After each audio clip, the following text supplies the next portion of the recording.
Es un privilegio siempre transmitir el mensaje. Y nada, hoy me tocó seguir con la serie que estamos teniendo de 1 Corintios, capítulo 13, versículo del 1 al 7, ¿vale? Bueno, el amor no busca lo suyo.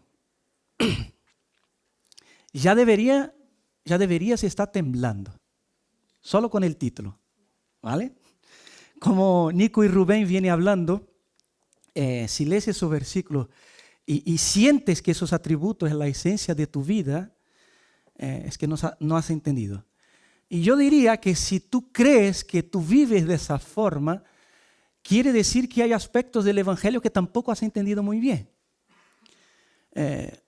Y una de las características, yo ya he dicho eso una vez, de nuestra iglesia, no es plantearles una vida idealista, una vida ideal, color de rosas, en las amistades, en las familias, en todas las áreas de nuestra vida.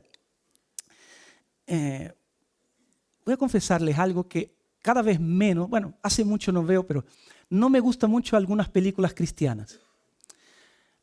No digo todas, y no estoy diciendo para que no lo vean, solo estoy diciendo que no me gustan algunas.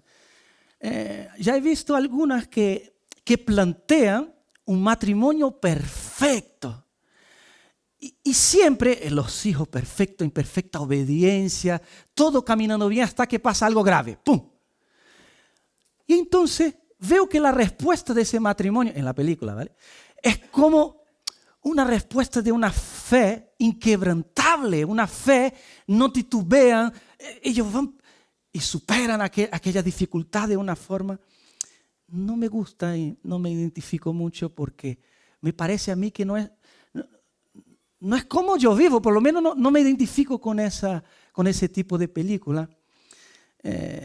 Y además, ya me ha pasado que a veces después de ver la película, ¡qué emoción!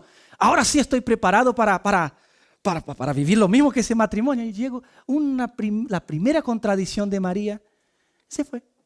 Se esfuma todo el entusiasmo que la película me había transmitido. Me vende humo. Y yo creo que la idea de Pablo no quiere que tengamos esa sensación. La idea de Pablo creo que es que nos pongamos mal.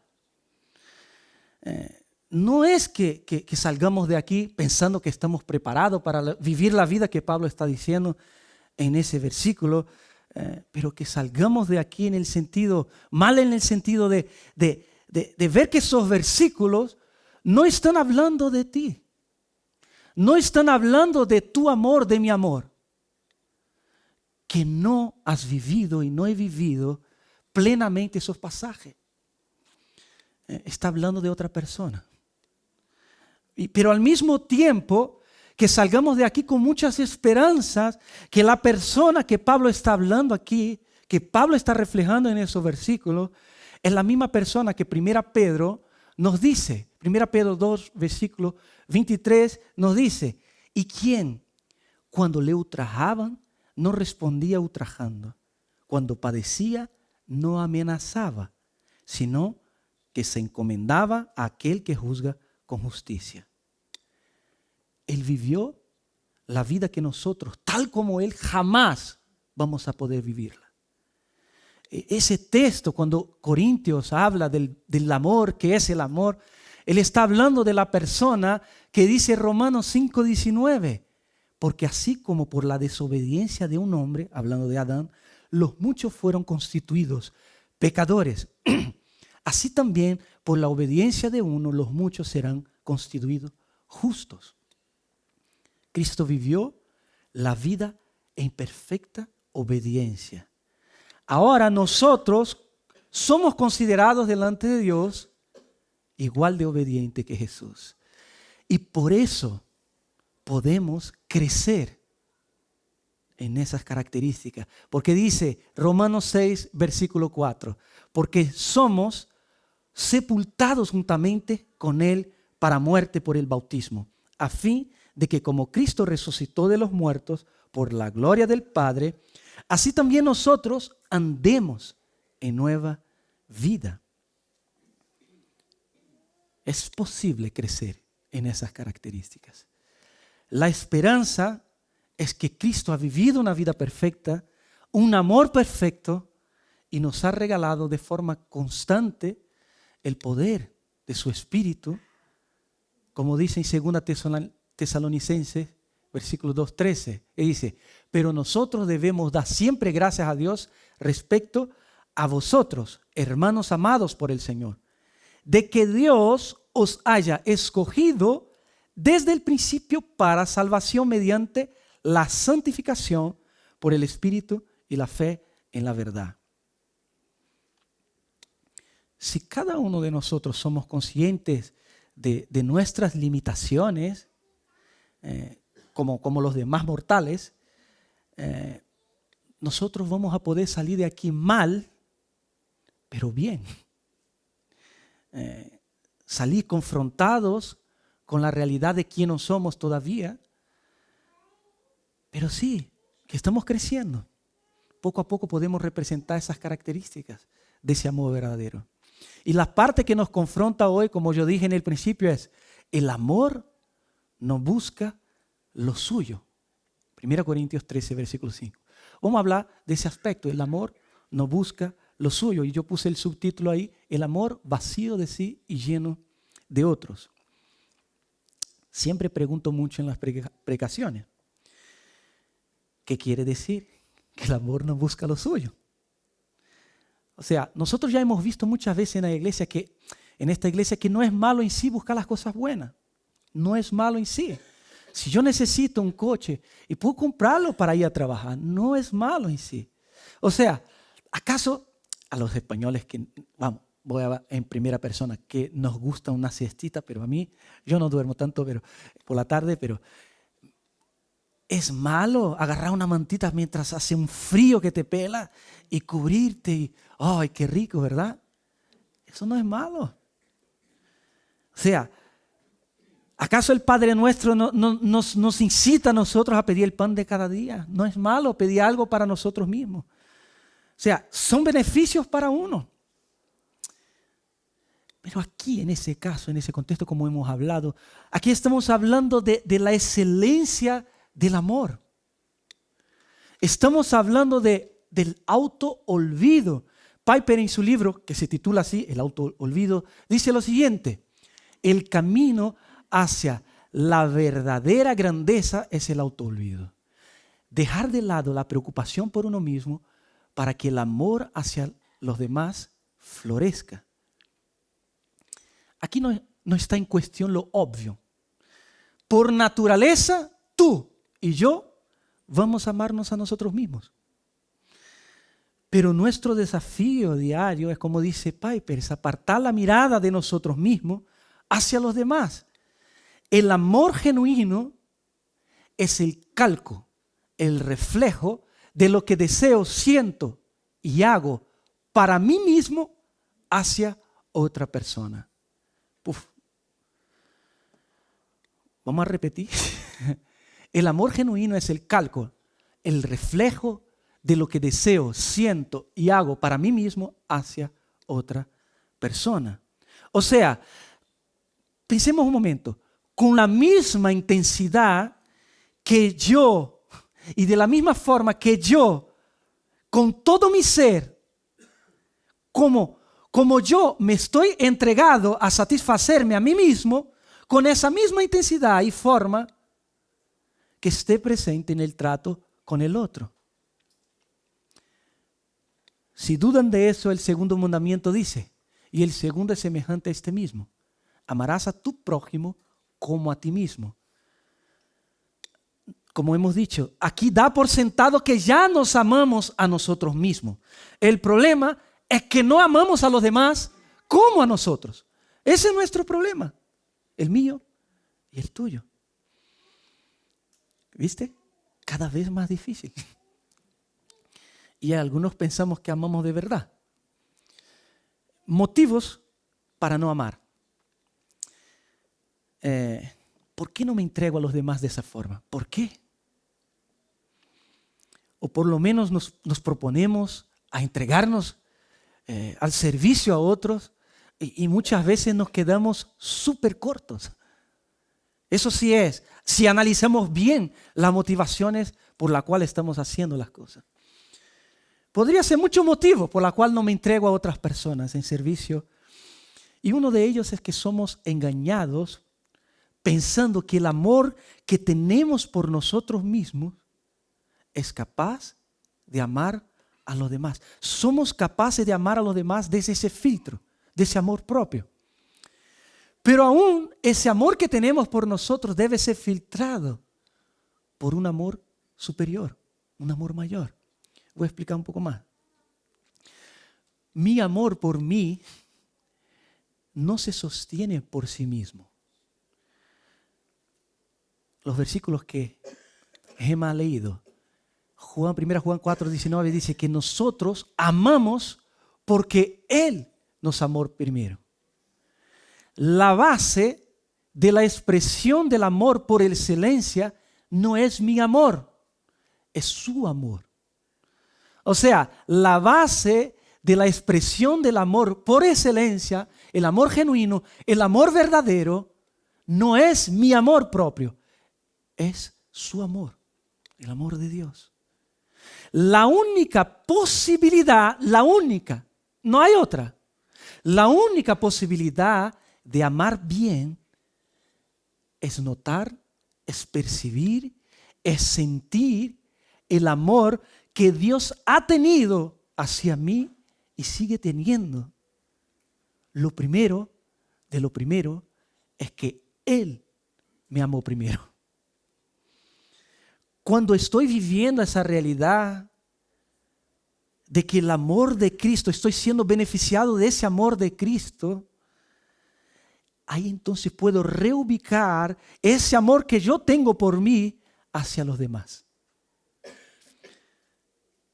El contexto de 1 Juan, él nos habla de esa excelencia, de esa manifestación del amor de Dios que fue revelado a través de Jesús en su sacrificio, por medio de la entrega de Jesús. Y el versículo 12 nos dice, del 1 Juan 4, versículo 12, volviendo un poquito atrás, a Dios nadie le ha visto jamás. Si nos amamos unos a otros, Dios permanece en nosotros y su amor se perfecciona en nosotros. Interesante la forma en que Juan nos comunica cómo es el amor de Dios, esa entrega. Él dice que Dios nadie le puede ver, pero sí que le puede ver. ¿Cómo? A través de nuestra entrega hacia los demás. Dios es visible, Dios es palpable cuando buscamos el bien del otro mientras percibimos los muchos beneficios que desprende de su Hijo hacia nosotros. Dios es visible cuando somos capaces de amar bien.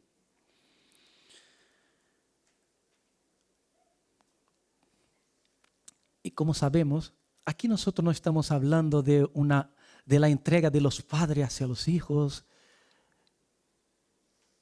Esos son trazos de Dios en la creación. Lo que aquí estamos hablando es de trazos de Dios en la nueva creación.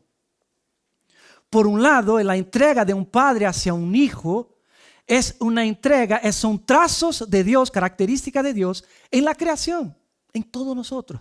Aquí estamos hablando de trazos de Dios en la nueva creación, en las personas que hemos creído en Cristo. Los que somos nacidos de nuevo, somos nuevas criaturas. De esos trazos estamos hablando. Nuestro amor natural, como hemos dicho, no es suficiente para generar ese tipo de amor hacia los demás. Necesitamos algo más. Y hay muchos motivos por los cuales nosotros podemos tener para no entregar al servicio a otros. Y podíamos hablar, aquí podíamos poner cualquier tipo de temor que tenemos nosotros, cualquiera. Nuestros temores. ¿Qué dice? 1 Juan 4:18, que Gemma leyó. En el amor no hay temor, sino que el perfecto amor echa fuera el temor. si yo intentara traducir este versículo a una versión más actualizada de Leo Productions, yo diría de esa forma: mis temores son el resultado de no estar experimentando el amor de Dios en Cristo. Por lo tanto, cuando soy capaz de entregar de forma en que Cristo se entregó de la misma forma, cuando miro más allá de mí mismo, no temo. Cuando hay una invasión del amor de Dios, el temor huye. Pensando en esa idea de que el amor no busca lo suyo. Vale. Cuando yo vuelco todo mi ser hacia otro, no hay temor, dice el versículo. Porque el amor, cuando entra el amor de Dios, no hay temor.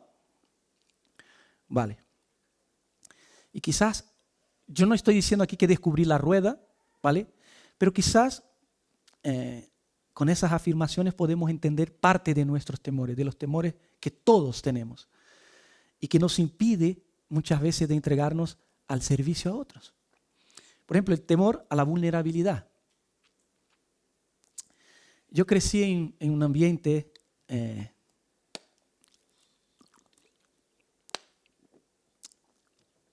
que para mí los líderes o los que predicaban eran súper espirituales. Para mí quizá hasta mismo había que beatificarlos, o sea, declararlos santo del santo del santo. Yo tenía esa visión de los líderes.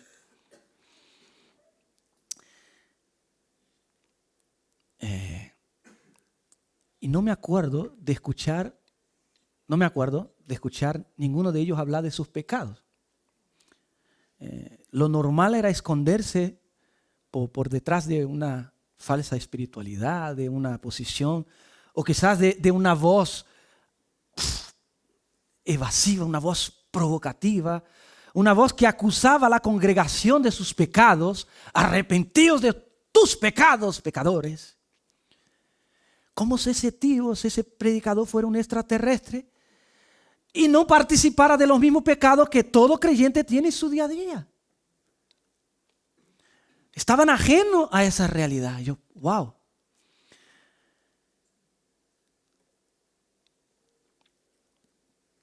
La primera vez que escuché a alguien hablar de sí mismo, yo dije, ese tío está loco. No puede ser. Yo dije, ese tío va a ser rechazado. El viernes vimos en el grupo pequeño sobre nuestros temores al rechazo de los demás. Ese tío va a ser rechazado por esa congregación. Se está exponiendo delante del púlpito y la gente no le va a tener en cuenta. Pero en mí al final provocó, yo pude ver a esa persona como a iguales. O sea, me ayudó a bajar los líderes al nivel del pueblo. O sea, me ayudó a bajar al lugar donde siempre él tuvo que estar ahí. Nunca tuvo que subir a un nivel diferente del poblacho, por decir así, de los feligreses. Nunca debimos subir a la plataforma. Ese tío lucha con lo mismo que nosotros.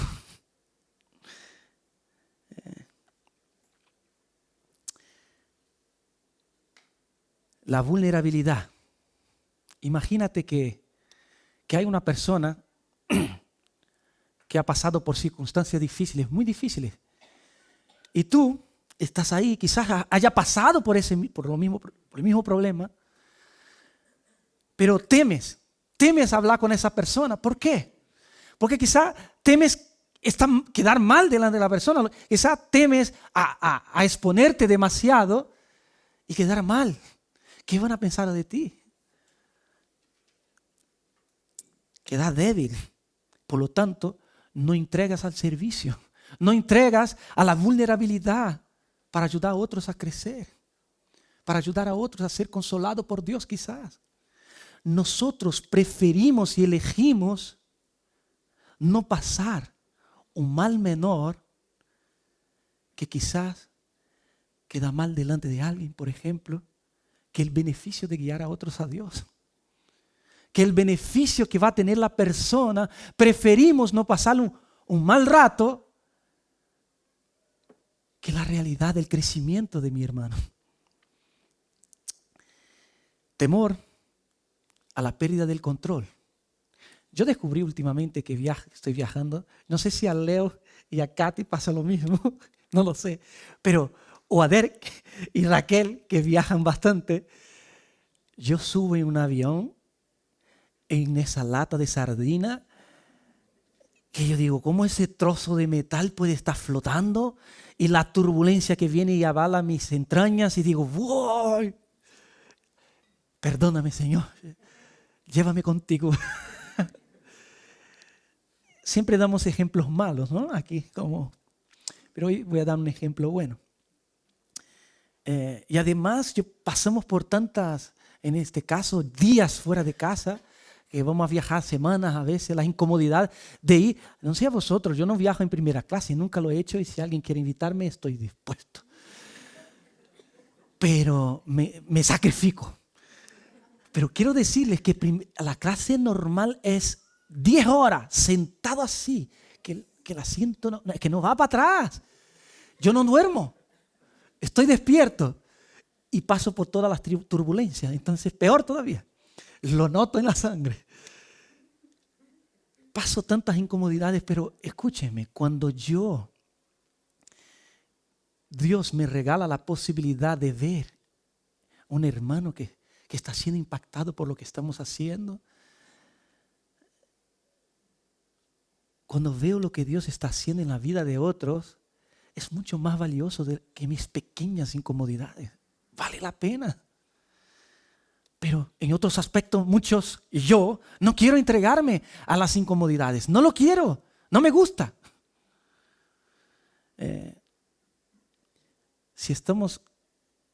Si analizamos todos constantemente, como ya hemos dicho muchas veces, si yo amo algo muy fuertemente, me entrego a esa cosa y hago cosas, me sacrifico por ello, me sacrifico por lo que amo. Pero el foco del amor verdadero está en que esta búsqueda sacrificial no esté centrada en mí, sino en beneficiar a otros a ser impactados por ese amor mayor. Nuestra tarea de vida es volcarnos esa intensidad que tenemos por nosotros mismos para que otros puedan disfrutar de aquello que nosotros disfrutamos cuando Dios nos regala todo lo que nos regala. El temor a la soledad. Infelizmente nuestra sociedad con el jaleo de llegar al fin de mes, muchos matrimonios que tienen sus padres ya mayores, pues infelizmente los dos tienen que trabajar y a veces no hay forma de que uno de ellos prescinda del trabajo y cuide de sus padres cuando estén mayores. No digo que el caso es el mismo caso en todo el mundo, pero ¿qué miedo tienes tú que ya eres mayor? ¿Ese es tu miedo?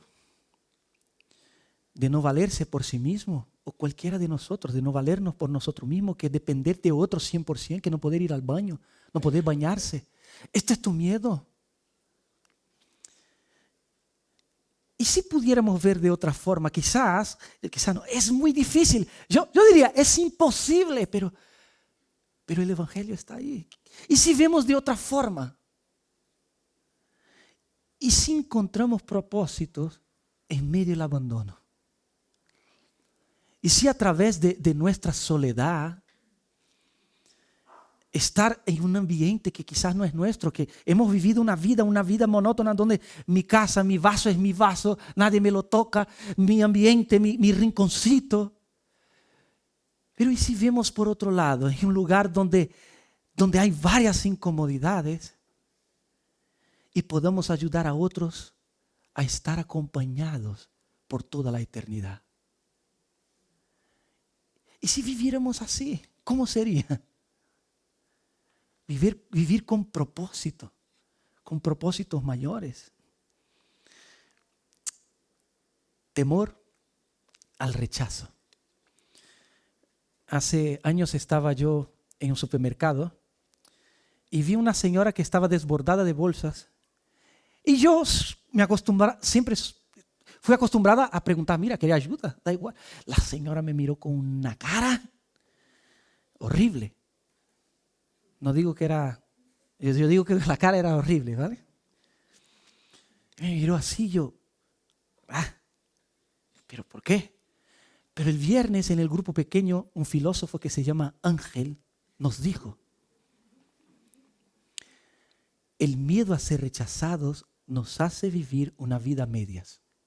Qué palabras bonitas. Y voy a apuntar y robarlo. Al yo recibir ese rechazo de esa señora, hasta hoy, cuando yo veo una necesidad de ese tipo, yo me callo. Y digo, ¿qué va? Que se busque la vida, ¿no? Tengo miedo. Pero si yo meditara y experimentara el amor de Cristo, que a pesar de las veces que yo le rechazo a Él, ¿cómo no trataría las demás personas? Desaparecería el énfasis de buscar lo mío, y centrarme en mí mismo a no querer ser rechazado por los demás. Y podría entregarme al servicio de otros, a otros. Y quizás tu experiencia sea totalmente diferente de la que estamos hablando aquí, da igual. Tus miedos son tus miedos. Los míos son míos. Quizás alguien te ha herido de tal forma que te aterra solo de pensar en que puede hacer lo mismo otra vez.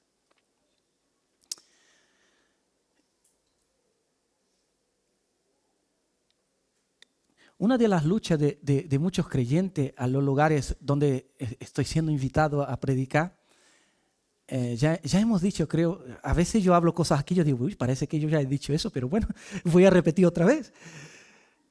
En lugares donde voy que la lucha normal del creyente en ese medio es agradar al invitado o al predicador. Normalmente no me tratan a mí como tratan a los demás. Eso es una lucha muy común.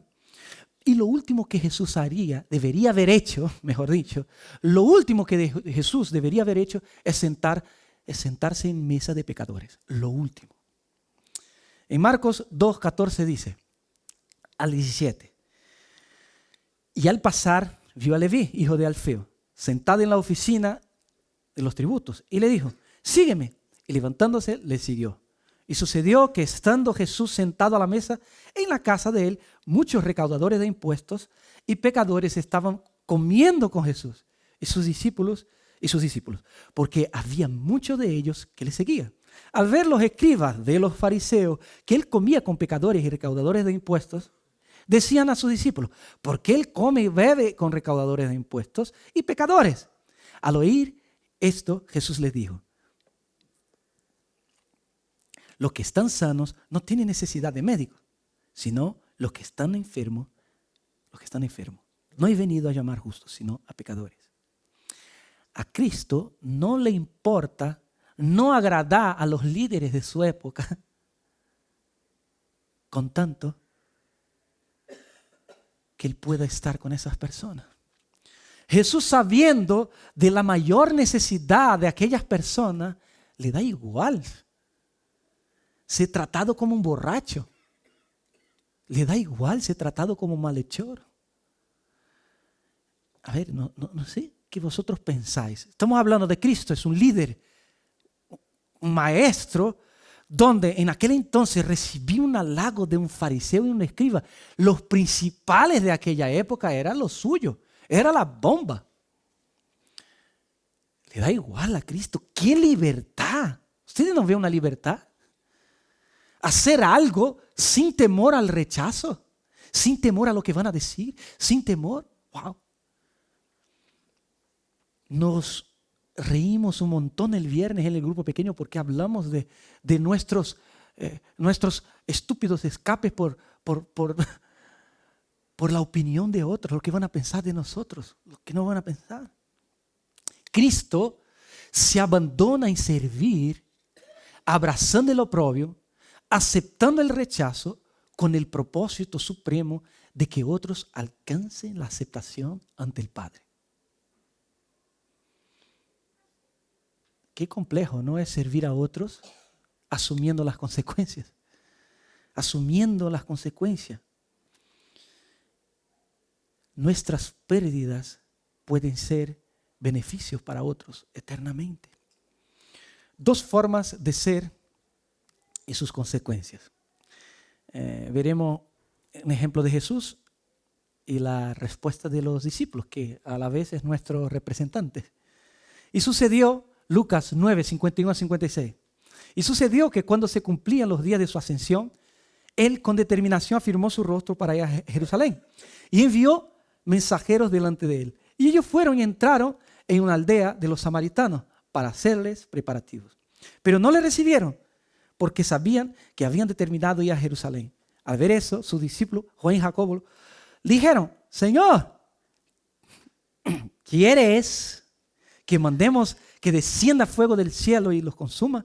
Pero él, volviéndose, les respondió y dijo: vosotros no sabéis de qué espíritu sois, porque el Hijo del Hombre no ha venido para destruir las almas de los hombres, sino para salvarlas. Y fueron a otra aldea. Qué buenísima situación. Esa es un ejemplo perfecto. Hay muchos detalles. Jesús sabía de muchas cosas aquí. Jesús sabía que llegaba su hora. Jesús sabía que si él pasara por una aldea de los samaritanos, era muy probable que él tuviera problemas, porque todos sabemos que los judíos tenían problemas con los samaritanos. ¿Vale?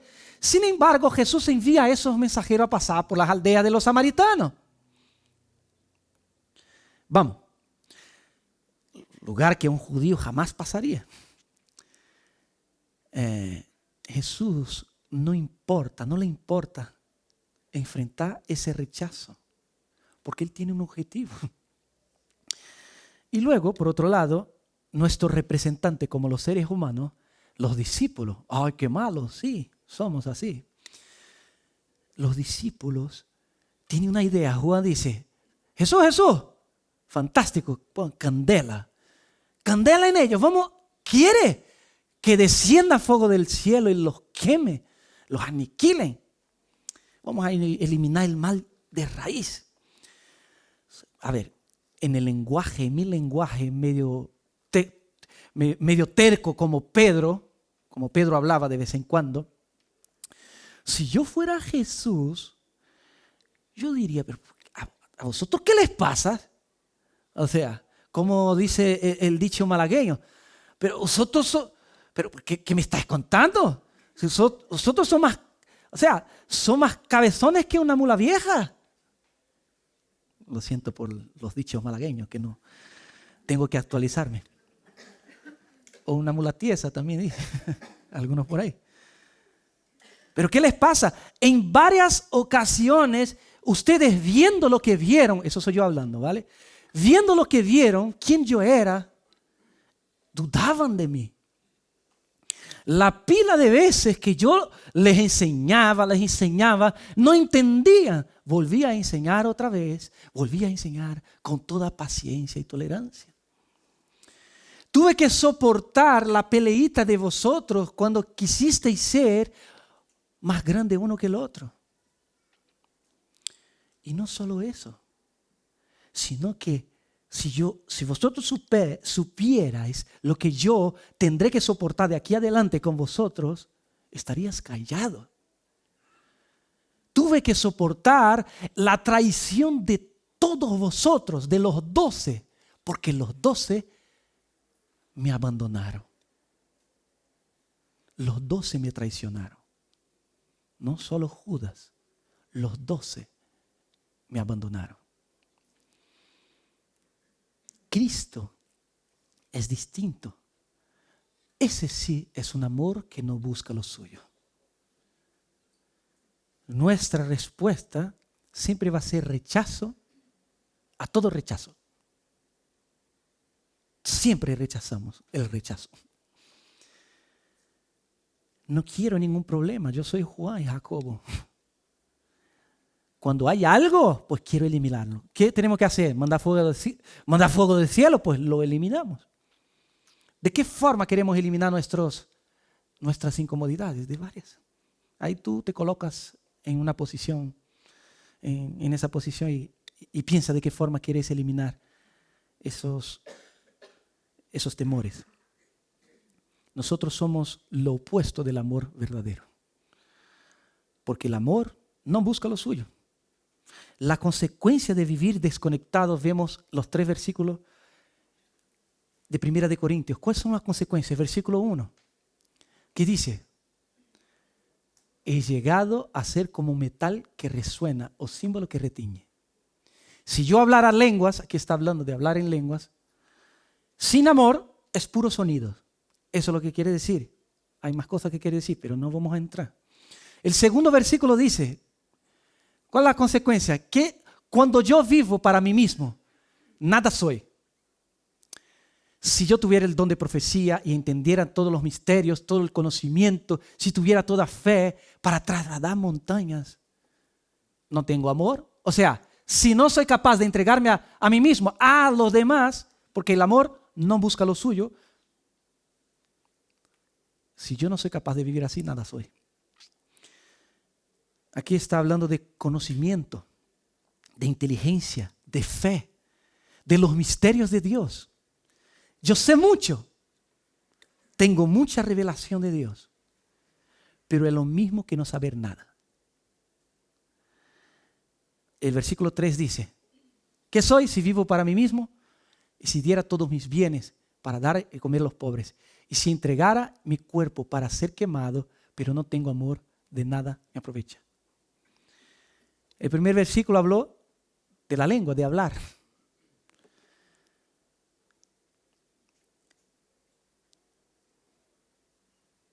El segundo versículo nos habló del conocimiento de la mente.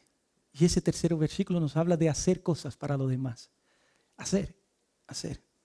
Lo que quiere decir ese versículo es que por más que yo hable, sepa o haga, por más que yo use todo mi ser entregándome al servicio a otros, desconectado de ese amor verdadero, si el motor de todo lo que hago soy yo, si busco lo mío, mi vida es menos que la nada. No sirve de nada, no aprovecha para nada. Es como un metal que hace sonido vano. No hay utilidad, no hay aprovechamiento. El verdadero sentido de la vida cristiana no está en la cantidad de cosas que yo hago, en la cantidad de cosas que decimos, sabemos o hacemos. Voy a repetir. El verdadero sentido de la vida cristiana no está en la cantidad de cosas que decimos, sabemos o hacemos, sino en que cada palabra, cada pensamiento y acción esté llenos del amor puro y transformador que solo emana del corazón de Jesús hacia los demás. Solo de ahí. No hay otra fuente. La respuesta constante de Cristo a la búsqueda de sus discípulos por su propio beneficio apuntaba al corazón de Jesús. Ustedes todavía no entienden cómo yo funciono, cómo es mi corazón. Ustedes no entienden todavía. Yo tengo un corazón con un objetivo. Siempre, en todo momento, en cualquier circunstancia, haga lo que yo haga, Cristo hablando, estaré entregándome a beneficiar a otros. Tengo un corazón de siervo. Nuestro corazón busca esquivar todas las incomodidades. Cristo la abraza con el objetivo de librarnos y librar a los que no le conocen de incomodidades eternas. Nuestra tarea es apuntar al mismo lado. La cruz es la prueba del único amor verdadero. Por un lado, vamos en dirección a esa cruz cuando nosotros vemos que no podemos vivir ese amor. La cruz. Cuando vemos ese amor de Cristo,